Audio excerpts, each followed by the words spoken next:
Hello everyone, welcome to my channel. तो आइए आज की क्लास स्टार्ट करते हैं। आज हम पढ़ेंगे संगीत परिजात ग्रंथ। ये जो ग्रंथ है पंडित अहोबल के द्वारा लिखा गया है। ये जो टॉपिक है 12th class, CBSE board, Haryana board, कोई भी बोर्ड हो, सब बोर्ड के लिए एक इम्पोर्टेंट टॉपिक है। अगर कंपटीशन एग्ज़ाम पर्पस की भी बात की जाए तब भी ये एक बहुत इम्पोर्टेंट टॉपिक है। तो आप इस टॉपिक की एक एक लाइन बहुत अच्छे से समझेंगे और इस टॉपिक को बहुत अच्छे से लर्न भी करेंगे। तो आइए आज की क्लास स्टार्ट करते हैं। संगीत परिजात ग्रंथ के रचयिता पंडित अहोबल हैं। पंडित अहोबल दक्षिण भारत के निवासी थे। इनके पिता का नाम श्री कृष्ण था, जो संस्कृत भाषा के प्रसिद्ध पंडित थे। संस्कृत और संगीत में प्रवीणता प्राप्त करने के बाद पंडित अहोबल उत्तर भारत में आ गए। पहले ये दक्षिण भारत में रहते थे।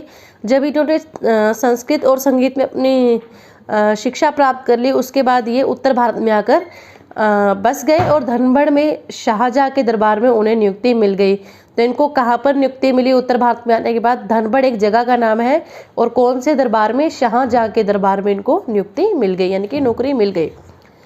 धनबड़ में ही सन 1650 ईस्वी में पंडित अहोबल ने संगीत परिजात नामक ग्रंथ की रचना की। मोस्ट इम्पोर्टेंट पॉइंट है यहाँ पर कि इन्होंने जो संगीत परिजात ग्रंथ है, एक तो कब लिखा, तो ये 1650 को लिखा, और कौन सी जगह पर लिखा, तो धनबड़ जगह पर, स्थान का नाम है। यहाँ पर इन्होंने संगीत परिजात नामक ग्रंथ की रचना की थी। यह उत्तरी संगीत पत्ती का महत्वपूर्ण ग्रंथ है। उत्तर भारतीय संगीत पत्ती का सबसे महत्वपूर्ण ग्रंथ है। उत्तर भारतीय संगीत का ये आधार है। संगीत परिजात को पंडित अहोबल ने 5 अध्यायों में विभाजित किया है। संगीत परिजात में आपके 5 अध्याय हैं। यही हमने पहले संगीत रत्नाकर ग्रंथ किया था, तो उसमें संगीत रत्नाकर में 7 अध्याय थे, और संगीत परिजात की बात करें तो इसमें 5 अध्याय हैं।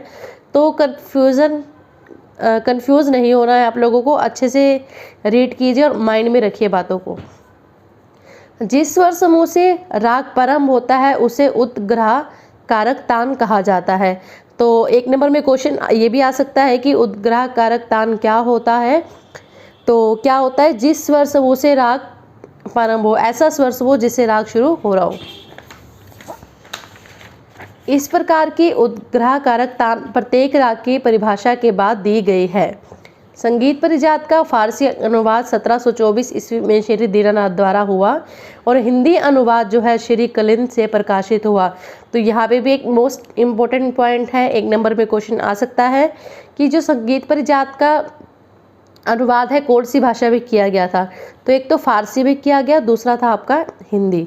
और फारसी में कब किया गया? 1724 में किया गया। किसके द्वारा किया गया? श्री दीनानाथ के द्वारा किया गया। और हिंदी अनुवाद की बात करें तो श्री कलिंद से प्रकाशित हुआ है। मोस्ट इम्पोर्टेंट लाइन है ये। अब बात करते हैं राग तत्व विबोध ग्रंथ, जिसे श्रीनिवास ने लिखा है। संगीत परिजात ग्रंथ का ही अनुकरण है।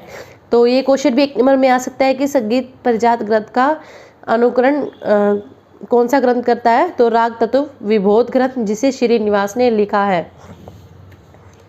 अब है संगीत परिजात का श्रुति स्वर प्रकरण। श्रुति संख्या और स्वर स्थापना। पंडित अहोबल पुराने लेखकों की भांति एक सप्तक में 22 श्रुतियाँ मानते थे।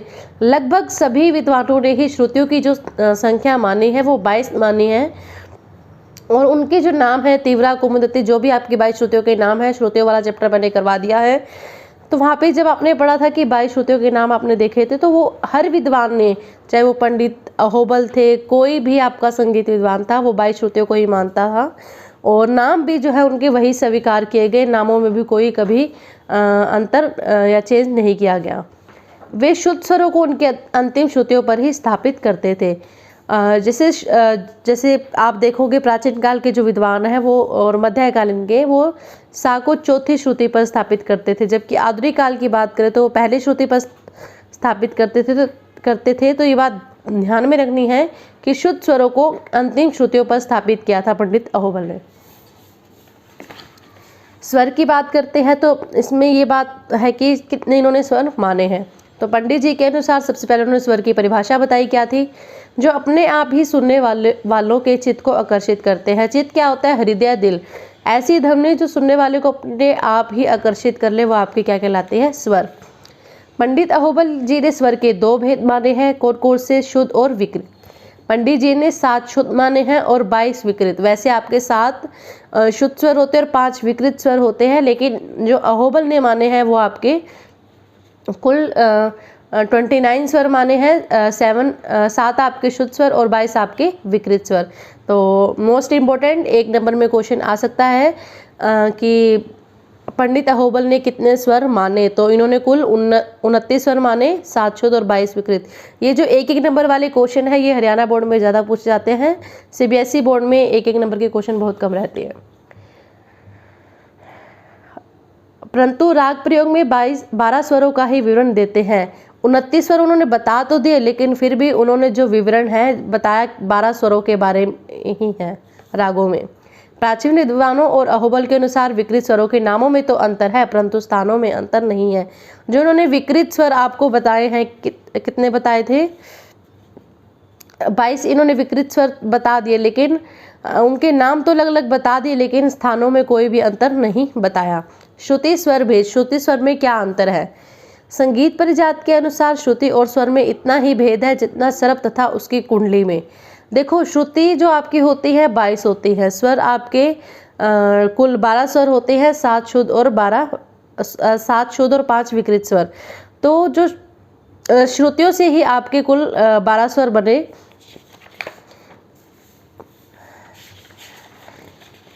वास्तव में भिन्न रागों में समस्त श्रुतियां ही स्वर बनकर प्रयुक्त होती हैं। जैसे कि आपको पता है कि 22 श्रुतियों के आधार पर ही जो हमारे स्वरों की स्थापना की जाती है। रागों में जो श्रुतियां ही स्वर बनकर प्रयुक्त होती है, प्रयोग की जाती है। जो ध्वनियां राग में प्रयोग हो जाती है वो स्वर बन जाती है, और जो राग में प्रयोग नहीं होती वो श्रुतियां कहलाती है। अभिप्राय ये है कि राग के स्वर केवल राग बदल देने पर पूरा श्रुति बन जाते हैं और अन्य श्रुतियां स्वर बन जाती है।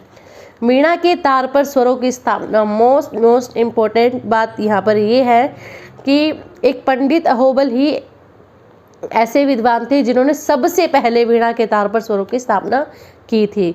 तो पंडित अहोबल ही एक ऐसे विद्वान रहे हैं जिन्होंने वीणा के तार पर स्वरों की स्थापना सबसे पहले की।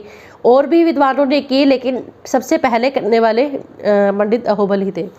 पंडित अहोबल को संगीत के इतिहास में इसलिए भी महत्वपूर्ण स्थान प्राप्त है क्योंकि प्रथम ग्रंथकार थे जिन्होंने वीणा की तार की लंबाई के निश्चित विभाग बनाए और उन पर शुद्ध और विकृत स्वरों की स्थापना भी की।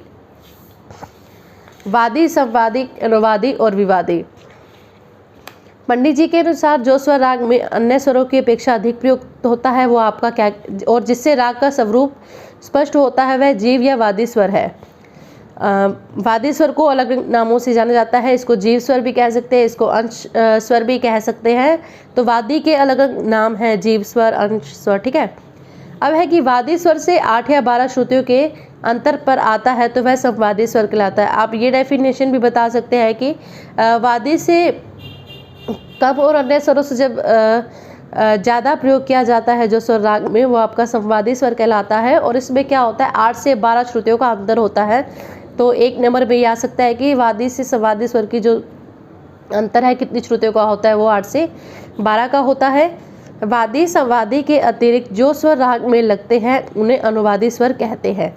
वर्जित होने के बाद भी जो स्वर राग में लगे इसे विवादी स्वर कहते हैं। देखो, विवादी स्वर आपका वो होता है, कोई स्वर आपका वर्जित है, राग में प्रयोग नहीं हो रहा है, लेकिन फिर भी उसका प्रयोग किया जा रहा है, वो आपका विवादी स्वर है। और अनुवादी स्वर की बात करें, वादी और संवादी के अतिरिक्त जो स्वर आपके राग में बच गए वो आपके कौन से होते हैं, अनुवादी स्वर। तो एक बार मैं दोबारा वादी, संवादी, अनुवादी, विवादी क्लियर कर देती हूँ। वादी स्वर वो होता है जिसका राग में सबसे ज़्यादा प्रयोग हो। संवादी, जो वादी से संवादी स्वरों की दूरी होती है वो 8 से 12 श्रुतियों की दूरी रहती है। और जो संवादी स्वर का प्रयोग है वादी से तो कम होता है, लेकिन इन दोनों से ज़्यादा होता है, अन्य स्वरों से ज़्यादा होता है। अनुवादी स्वर की बात करें तो वादी संवादी के अतिरिक्त जो आपके स्वर रहेंगे वो आपका अनुवादी स्वर, और इसके अतिरिक्त आता है वो आपका विवादी स्वर। विवादी स्वर वो है जिसका राग में प्रयोग करना मना है, लेकिन फिर भी उसका प्रयोग किया जाता है। ग्राम, संगीत परिजात ग्रंथ के अनुसार स्वरों का समूह ग्राम कहलाता है। ग्राम 3 होते हैं जिन्हें षड्ज ग्राम, मध्यम ग्राम और गंधार ग्राम कहते हैं। इनमें से षड्ज ग्राम है जो सबसे उत्तम माना गया है। मूर्छना, स्वरों के आरोह अवरोह को मूर्छना कहते हैं। 1 ग्राम की 7 मूर्छनाएं हैं। धार ग्राम का प्रचलन न होने से शेष 2 ग्रामों की 14 मूर्छनाएं हैं। तो ये क्वेश्चन अगर आ जाता है कि पंडित अहोबल ने कितनी मूर्छनाएं माने, तो इन्होंने 14 मूर्छनाएं मानी थी, क्योंकि आपको पता है कि गंधार ग्राम का ज़्यादा प्रचलन नहीं रहा, प्राचीन काल से ये लुप्त हो चुका था, तो इसके बारे में कोई वर्णन ही नहीं मिलता। तो इस कारण से कुल जो आपकी मूर्छनाएं 14 माने जाते हैं। मेल का मतलब क्या था? पहले प्राचीन काल में थाट से लिया जाता था, और दक्षिण संगीत की बात करें तो आज भी वहाँ पर मेल शब्द का प्रयोग किया जाता है। मेल का अर्थ थाट से ही है। रागों को उत्पन्न करने की शक्ति रखने वाला स्वरों का एकमात्र क्रम था। स्वरों का ऐसा समूह जो राग को उत्पन्न करने की शक्ति रखता है वो क्या कहलाता है? मेल कहलाता है, थाट कहलाता है। वर्ण पंडित जी के अनुसार गायन की क्रिया का स्वरों के पद आदि से विस्तार करने पर वर्ण कहलाता है। वर्ण 4 प्रकार के होते हैं: स्थायी वर्ण, आरोही वर्ण, अवरोही वर्ण, संचारी वर्ण। अलंकार क्रमानुसार स्वरों का संदर्भ, संगठन, सुगठन अलंकार कहलाता है। इनके द्वारा राग सजाए जाते हैं। वह तान पलटे और अलाप अलंकार कहलाते हैं। पंडित जी ने 56 अलंकारों का वर्णन किया है। तो मोस्ट इंपॉर्टेंट है कि इन्होंने कितने अलंकार बताए हैं? 56 अलंकार। राग प्रकरण संगीत परिजात ग्रंथ में इन्होंने 122 रागों का वर्णन किया। ये भी मोस्ट इंपॉर्टेंट कि इन्होंने कितने राग बताए हैं? कुल 122 राग बताए हैं, परंतु वे रागों को थाटों के अंतर्गत नहीं मानते। राग विवरण में उन्होंने आरोही, अवरोही, ग्रह, मूर्छना आदि का उल्लेख किया है। बात करते हैं गायन समय की। संगीत परिजात ग्रंथ में रागों के गायन समय का भी उल्लेख किया गया है। जैसे रामकली, तोड़ी दिन के प्रथम पहर में गाए जाते हैं। इस ग्रंथ में 122 रागों का परिचय और गायन समय का उल्लेख किया गया है। अहोबल जी ने लिखा है कि राग तो बहुत से गाए जा सकते हैं, परंतु मैंने 122 रागों का ही वर्णन किया है, और इस ग्रंथ में कुल 500 श्लोक है। तो आपको पता होना चाहिए कितने रागों का वर्णन किया गया, 122, और श्लोक कितने हैं? 500। संगीत परिजात ग्रंथ आधुनिक संगीत से बहुत हद तक संबंध रखता है, इसलिए हम पंडित जी की संगीत इनको कभी भी नहीं भुला सकते। तो आपने देखा कि पंडित अहोबल का कितना योगदान रहा संगीत में। Thank you. हेलो एवरीवन, आइए आज का लेक्चर स्टार्ट करते हैं। आज हम संगीत रत्नाकर के बारे में पढ़ेंगे। संगीत रत्नाकर एक ग्रंथ है जो कि आपका मोस्ट इम्पोर्टेंट टॉपिक है। 12th क्लास के एग्जाम में काफ़ी क्वेश्चन इससे रिलेटेड पूछे जाते हैं, और काफ़ी क्वेश्चन 1-1 नंबर में भी पूछ लिए जाते हैं। तो इस टॉपिक को हम डीपली पढ़ेंगे थोड़ा सा, और इसको बहुत अच्छे से समझना है। टॉपिक काफ़ी लेंथी है। संगीत रत्नाकर आपका एक संगीत का ग्रंथ है। आपके सिलेबस में 2 ग्रंथ है, संगीत रत्नाकर और संगीत परिजात। आज हम पढ़ेंगे संगीत रत्नाकर के बारे में। संगीत रत्नाकर जो ग्रंथ है इसको सप्ताध्यायी के नाम से जाना जाता है। तो सप्ताध्यायी क्या है? ये संगीत रत्नाकर में आपके 7 अध्याय बताए गए हैं, तो इस कारण से इसको सप्ताध्यायी के नाम से भी जाना जाता है। सबसे बड़ी बात कि संगीत रत्नाकर ग्रंथ का लेखक कौन है? तो संगीत रत्नाकर का जो लेखक है वो है आपके पंडित शारंग देव। तो 1 नंबर में क्वेश्चन पूछ लिया जाता है कि संगीत रत्नाकर ग्रंथ किसके द्वारा लिखा है, तो आपको क्या बताना है? पंडित शारंग देव ने ये ग्रंथ लिखा है। तो आइए पढ़ते हैं आगे इसके बारे में। पंडित शारंगदेव द्वारा रचित ग्रंथ संगीत रत्नाकर संगीत का आधारित ग्रंथ माना जाता है। संगीत का आधार है ये ग्रंथ। जो संगीत रत्नाकर है संगीत का आधारित ग्रंथ माना गया है। पंडित शारंगदेव जी के जो पिताजी हैं श्री सोडल, इनके पिता का जो नाम है क्या है? श्री सोडल। ये जो श्री सोडल जी हैं ये विद्वान और बुद्धिमान ब्राह्मण थे। वे राजा मिल्लम के दरबार में उच्च कर्मचारी थे। जो शारंगदेव जी के पिताजी हैं वो राजा मिल्लम के दरबार में उच्च कर्मचारी थे। तो क्वेश्चन कभी कभी ऐसे भी आ जाता है कि जो इनके पिताजी हैं कौन से दरबार में कर्मचारी थे, तो ये राजा मिल्लम के दरबार में। ठीक है, इसलिए पंडित शारंगदेव जी की जो शिक्षा दीक्षा है वो राज्यभा में ही हुई थी, क्योंकि वो राजा के दरबार में नौकरी करते थे, तो उनकी शिक्षा दीक्षा भी वहीं राज्यभा में हुई। पंडित जी का जन्म कब हुआ यह निश्चित रूप से कोई नहीं जानता, परंतु इतना अवश्य कहा जाता है कि इनका जन्म 13वीं शताब्दी के पूर्वार्ध में लगभग 1210 ईस्वी के आसपास हुआ। तो आपको ये बात ध्यान में रखनी है कि ग्रंथ कब लिखा गया था, 13वीं शताब्दी के पूर्वार्ध में, ठीक है, 13वीं शताब्दी से पहले यानी कि 1210 ईस्वी के आसपास लिखा गया। यह ग्रंथ संस्कृत भाषा में लिखा गया। ये बात भी आपको ध्यान में रखनी है कि संगीत रत्नाकर ग्रंथ कौन सी भाषा में लिखा गया है, तो संस्कृत भाषा में ये ग्रंथ लिखा गया है। ध्यान रखना कि एक एक नंबर के क्वेश्चन में ज्यादा कंफ्यूजन होती है, तो इस वजह से आपको थोड़ा ध्यान से पढ़ना है। शारंगदेव जी के पूर्वज जो थे वो कश्मीरी थे, जो बाद में देवगिरी में आकर बस गए। ग्रंथ परिचय। इन्होंने अपने ग्रंथ सदाशिव, पार्वती, ब्रह्मा, भरत, कश्यप आदि कई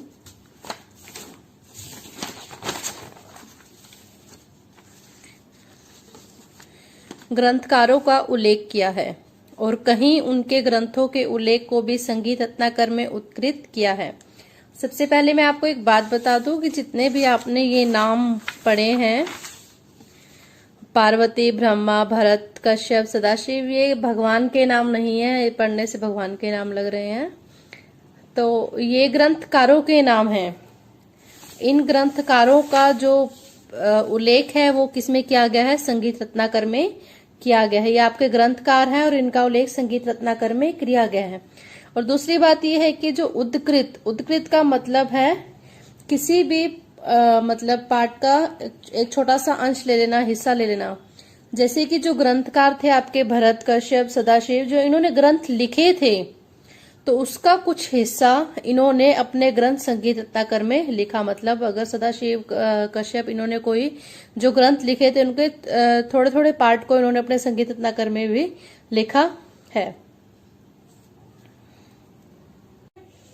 संगीत लक्षण।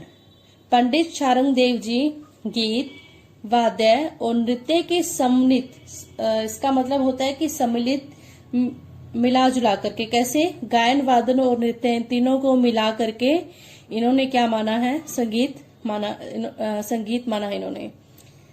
ये गीत, वाद्य, नृत्य में से गीत को प्रधान मानते हैं। इन्होंने गीत को यानी गायन को प्रधान माना है।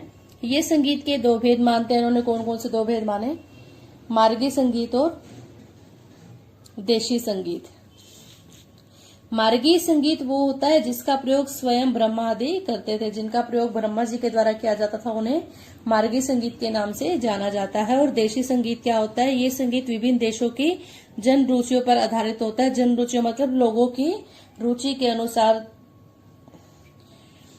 आगे है, संगीत रत्नाकर को सप्ताध्याय के नाम से भी जाना जाता है। आपको स्टार्टिंग में ही बात बता दी थी कि संगीत रत्नाकर को 7 अध्याय, संगीत रत्नाकर में 7 अध्याय है आपके, इसलिए इसको सप्ताध्याय के नाम से भी जाना जाता है। ये 7 अध्यायों के नाम मैं आपको आगे बता रही हूँ। आपको सिर्फ अध्यायों के नाम याद करने हैं और जरूर याद करने हैं, क्योंकि एक नंबर में क्वेश्चन पूछ लिया जाता है कि संगीत रत्नाकर में जो 7 अध्याय हैं उनके नाम लिखो। तो आपको मैं बता देती हूँ कि स्वर अध्याय में क्या बताया गया है। स्वर अध्याय में स्वरों के बारे में बताया गया है। तो जो संगीत रत्नाकर में स्वरों की संख्या माने गई वो 19 है, 7 शुद्ध और 12 विकृत। आपको सिर्फ नाम याद करने हैं, या आपको थोड़ा बहुत पता होना चाहिए कि इन अध्यायों में वर्णन किस चीज का किया गया है। सेकंड है हमारा राग विवेकाध्याय। राग विवेकाध्याय में ग्राम राग, राग, भाषा और भाषा मतलब रागों का जो वर्गीकरण था, हमने राग वर्गीकरण चैप्टर भी पढ़ा था और उसके अंदर संगीत रत्नाकर में जो मतलब 10 विधि राग वर्गीकरण किया गया था। तो ये राग विवेका अध्याय में यही आपका वर्गीकरण किया गया है। ग्राम राग, राग, उपराग, भाषा, विभाषा, अंतर्भाषा, भाषांग, रागांग, क्रियांग, उपांग आदि। 264 रागों का वर्गीकरण इसमें किया गया है। आगे है प्रकीर्णन अध्याय।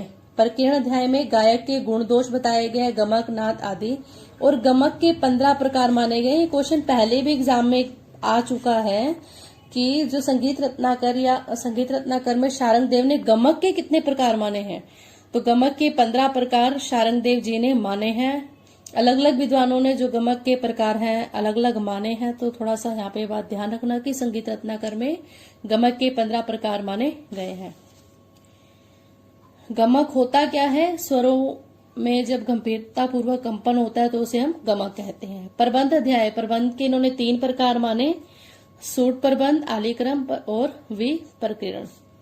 ताल अध्याय में इन्होंने 120, ये आपका 120 है, 120 मार्गी ताल और 5 देशी ताल। ताल के 10 वर्ण के प्रकार या ताल के 10 वर्ण माने हैं इन्होंने। बात भी मोस्ट इंपोर्टेंट है कि इन्होंने ताल के कितने वर्ण माने हैं? 10। वाद्य अध्याय में वाद्य के बारे में बताया गया, वाद्य के प्रकार, उनकी बनावट, गुण दोष, तानपुरे वाद्य का वर्णन, ये सब इसमें किया गया है। नृत्य अध्याय, नर्तनाध्याय मतलब नृत्य के बारे में बात की है इसमें। नृत्य, वाद्य, नृत्य, नाट्य, मुद्राओं, शरीर के अंगों पर अभिनय, ये सब इस अध्याय में बताया गया है। तो आपके कुल 7 अध्याय हैं। 7 अध्याय के आपको सिर्फ नाम याद करने हैं, इनका आगे डिटेल में याद करने की जरूरत नहीं है, सिर्फ आपको पता होना चाहिए। पंडित शारंगदेव द्वारा रचित ग्रंथ संगीत रत्नाकर में निम्नलिखित विशेषताएं हैं। ये आगे जितने भी आपको विशेषताएं कराई जाएंगी, ये आपने सभी विशेषताएं लर्न करनी है और जो डेफिनेशन इनमें दी गई है आपको वही लिखनी है। ठीक है। नाद, सबसे पहले नाद के बारे में पढ़ेंगे जो संगीत रत्नाकर में बताया गया है। नाद के बारे में, पंडित जी ने संगीत को नादात्मक मानकर संपूर्ण जगत को नाद के अधीन माना है। नाद आपकी क्या होती है? ध्वनि। नाद से हमारी श्रुति बनी है और श्रुति से हमारे क्या बने हैं? स्वर। इस क्रम को ध्यान रखना है कि नाद से श्रुति और श्रुति से स्वर बनते हैं। इन्होंने नाद के 2 भेद माने हैं, आहत नाद और अनाहत नाद। आहत नाद आपको पता ही है, जब आघात से, जो नाद आघात से उत्पन्न हो से आहत नाद, और अनाहत जो बिना आघात के उत्पन्न हो। श्रुतियां, पंडित जी ने जो श्रुतियों की संख्या 22 मानी है, सभी विद्वानों ने श्रुतियों की संख्या 22 ही मानी है। तो इन्होंने भी, शारंगदेव ने भी 22 मानी। ये कहते हैं कि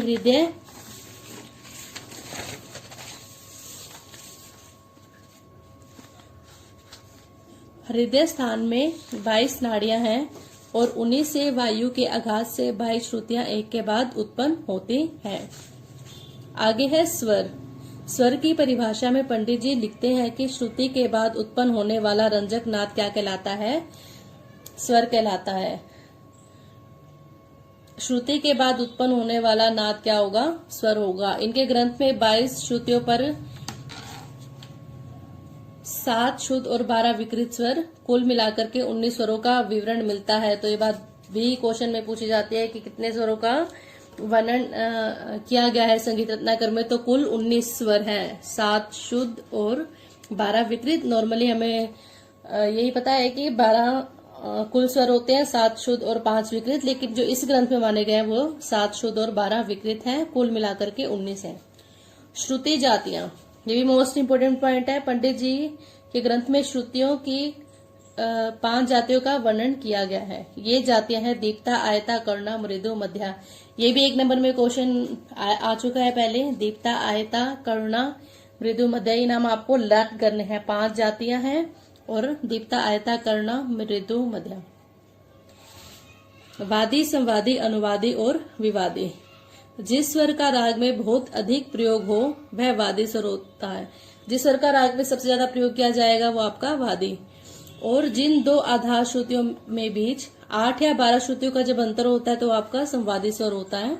जिस स्वर का मतलब वादी से कम प्रयोग हो या फिर 8 से 12 श्रुतियों का अंतर हो, तो क्वेश्चन कभी कभी ये भी पूछा जाता है कि संवादी स्वर में कितनी श्रुतियों का अंतर होना चाहिए वादी से लेकर के संवादी के बीच, तो 8 से 12 श्रुतियों का अंतर होता है।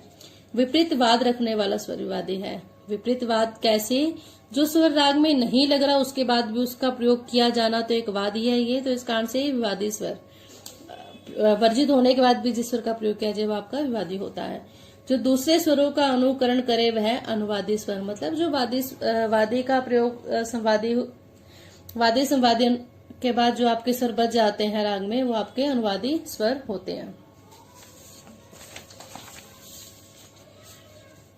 ये हमारा ग्राम है।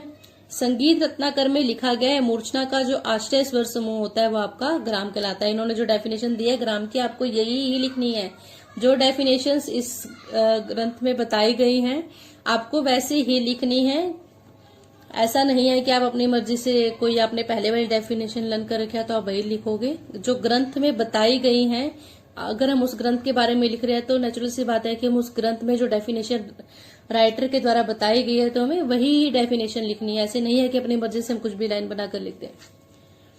इसके 3 प्रकार हैं, षडज ग्राम, मध्यम ग्राम और गंधार ग्राम। हमने ग्राम में पढ़ा था कि ग्राम के 3 प्रकार माने गए थे, षडज, मध्यम, गंधार। इन्होंने भी वही ग्राम माने हैं, षडज, मध्यम और गंधार। मूर्छना, 7 स्वरों का क्रम से आरोह अवरोह करना क्या कहलाता है? मूर्छना। 1 ग्राम की 7 मूर्छनाएं होती हैं। आजकल षडज और मध्यम ग्राम का प्रचलन है, इसलिए 7 + 7 यानी कि षडज और मध्यम ग्राम की कुल 14 मूर्छनाएं हैं। जो गंधार ग्राम था आपका प्राचीन काल में लुप्त हो गया था। इसका वर्णन कुछ मिलता ही नहीं है, तो इसके बारे में कोई चर्चा नहीं मिलेगी आपको आगे। मूर्छनाएं 3 प्रकार की हैं। क्वेश्चन ये आता है कि शारंग देव ने संगीत रत्नाकर में मूर्छनाएं कितने प्रकार की मानी? तो उन्होंने 3 प्रकार की मूर्छनाएं मानी है। ये क्वेश्चन भी पहले पेपर में आ चुका है। शुद्ध काकली संहिता, सांत्रा, अंतर काकली संहिता, ये आपकी 3 मानी है। कुछ राइटर है जो कुछ जगह ये भी बताया गया कि मूर्छनाओं के 4 प्रकार माने हैं। तो वो 4 प्रकार कैसे हो गए? एक इन्होंने सह काकली संहिता मूर्छना मानी, यानी कि शुद्ध और अंतर काकली संहिता को मिलाकर के इन्होंने एक मूर्छना जो बनाई वो सह काकली संहिता है। तो आपको नॉर्मली इतना नहीं पूछा जाएगा आप लोगों से, तो आपको ये 3 ही बतानी है, शुद्ध काकली संहिता, सांत्रा, अंतर काकली संहिता। तान, अलंकारों से तान बनती है। जब स्वरों को द्रुत लय में गाते हैं तो तान बनती है। अलंकारों में आपके स्वर होते हैं, जिन स्वरों का प्रयोग राग में किया जा रहा है वही हमारे तानों में प्रयोग होंगी। और जब स्वरों को हम तेज गति में गा दें तो वो आपकी क्या होती है? तान होती है।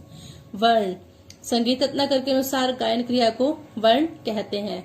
यह आपके 4 प्रकार के होते हैं। वर्ण का हमने टॉपिक किया था, उसमें वर्ण के 4 प्रकार ही बताए गए थे, स्थायी, आरोही, अवरोही, संचारी। इन्होंने भी वही माना है।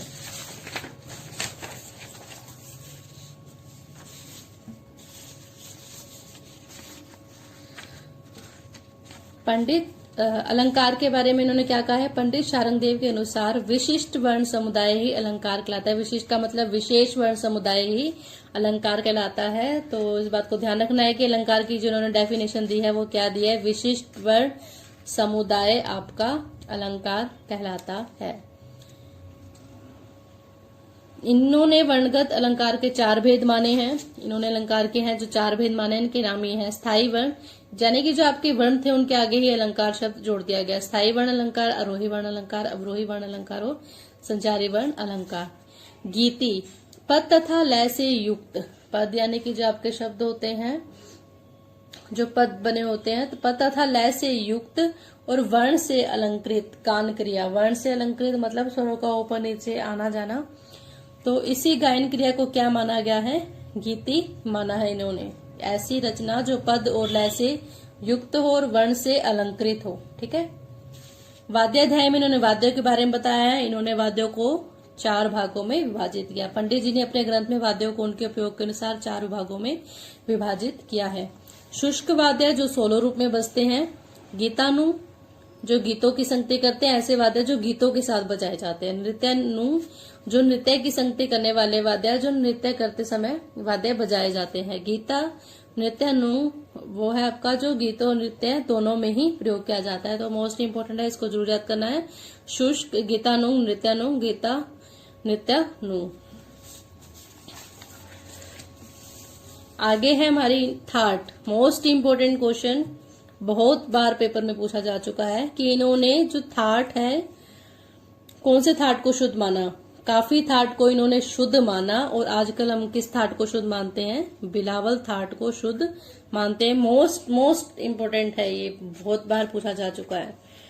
पंडित जी ने काफी थाट को शुद्ध माना और आजकल हम बिलावल थाट को शुद्ध मानते हैं। क्वेश्चन ऐसे आता है कि आजकल ऐसा कौन सा थाट है जो प्राचीन काल में तो शुद्ध था, आज तो ऐसा थाट जो हमारा है प्राचीन काल में जो शुद्ध थाट था वो आज काफी थाट के नाम से प्रचलित है, लेकिन आजकल हम बिलावल थाट को शुद्ध मानते हैं। राग वर्गीकरण, जैसा कि आपने जब राग वर्गीकरण पढ़ा था तो आपको पता है कि संगीत रत्नाकर आपने उसमें 10 विधि राग वर्गीकरण पढ़ा था, तो संगीत रत्नाकर में जो राग वर्गीकरण किया गया उसको हम 10 विधि राग वर्गीकरण के नाम से भी जानते हैं। पंडित शारंगदेव जी ने राग रागनी वर्गीकरण को स्वीकार किया, परंतु इन्होंने समस्त रागों को 10 भागों में विभाजित किया। इन्होंने रागों को कितने भागों में विभाजित किया? 10 भागों में। ग्राम राग, राग, उपराग, भाषा, विभाषा, अंतर्भाषा, रागांग, भाषांग, उपांग, क्रियांग। तो ये टॉपिक आपको वहीं से राग वर्गीकरण से सब कुछ क्लियर हो गया होगा। तो सेम वही बात यही बताई गई है, तो आपको वही सब ही लिखना है। पंडित जी ने तालाध्याय में तालों का भी वर्णन किया है। धातु व प्रबंध के भेद क्या माने हैं? निबद्धगान, अनिबद्धगान, अंगों आदि का वर्णन इन्होंने किया है। पंडित जी ने अंत में कहा है कि जैसे नदी को सागर में मिलाकर के तृप्तता प्राप्त होती है, उसी प्रकार मैंने अपने ज्ञान का जो लेखा मेरे पास था उसे संगीत रत्नाकर में मिलाकर सर्वज्ञ के लिए निवेदित कर दिया। मतलब जो संगीत रत्नाकर में आपको सब उन्होंने जो भी ज्ञान अपनी जिंदगी में प्राप्त किया था, उन्होंने अपने सारे ज्ञान को इकट्ठा करके एक ग्रंथ में निवेदित कर दिया, मतलब लिख दिया, सब कुछ उसी ग्रंथ में बता दिया जो उन्होंने आज संगीत के बारे में पढ़ा था। संगीत के क्षेत्र में पंडित जी की देन वास्तव में अविस्मरणीय, महान, विलक्षण और अद्भुत है, जो भुलाई नहीं जा सकते। तो मतलब इन्होंने इतने अच्छे कार्य किए संगीत जगत में, तो इनको कभी भुलाया नहीं जा सकता। Thank you. लेकिन इस टॉपिक को आपको बहुत अच्छे से करना है, ऐसा नहीं है कि बहुत क्वेश्चन इससे रिलेटेड पूछे जाते हैं और आपको इसको डीपली थोड़ा सा पढ़ना है और लर्न करना है अच्छे से। Thank you.